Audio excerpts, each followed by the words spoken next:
Good evening, I'm Steve Johnson. From the Dove Newsroom this hour, legislators are back in Salem for this year's special session.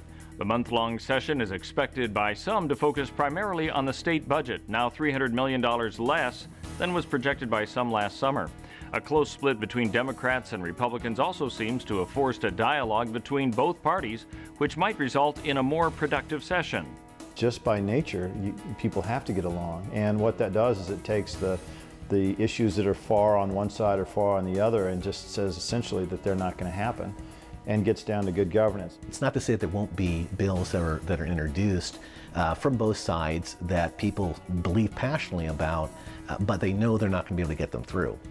Both Republicans and Democrats say they're encouraged by how Governor Kitzhaber has worked with both parties during the regular session, and they're hopeful that'll continue during the special session. An Oregon-based helicopter manufacturer plans on issuing more than 6 million shares of stock on the market.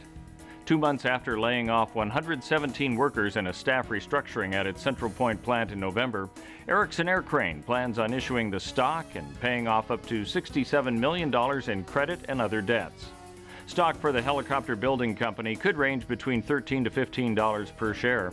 With an average price of $14, the sale of stock is thought to be able to fund the debt payoff. Business travelers in Klamath Falls will soon find it easier to get to and from both Portland and San Francisco in the space of a day. United Express has announced that from April 1st, flights will leave for Portland at 5:30 a.m. and San Francisco at 6, both flights returning to Klamath Falls at 11 p.m. Officials say the schedule changes are good news for both businesses and recreational travelers. Now here's a preview of what's coming up at 10 tonight on Newswatch. Down to the wire. Voters in Florida prepare for the campaign's biggest day so far. Plus, against their beliefs, a church challenges the president's plan to make employers pay for contraceptives. And violence in Syria. The crackdown in Damascus sees one of its bloodiest weeks. All this and more coming up at 10 tonight on Newswatch. Now here's a look at our weather forecast brought to you by Grange Co-op. For Medford and Grants Pass, a chance of rain tonight and tomorrow with an overnight low of 36, a high tomorrow of 50, and clearing skies as we head into the weekend.